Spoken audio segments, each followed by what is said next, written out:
Place Aloe on your foot. This is a solution that isn't talked about much, but it works wonders.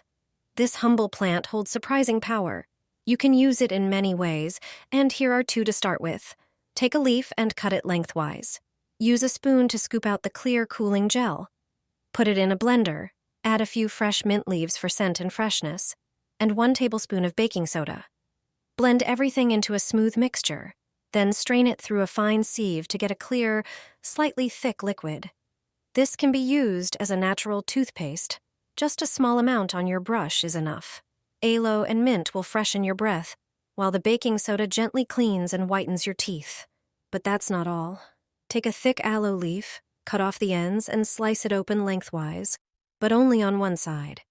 The idea is to expose the gel while keeping the leaf intact so it holds its shape. Place the gel side down onto a clean cloth.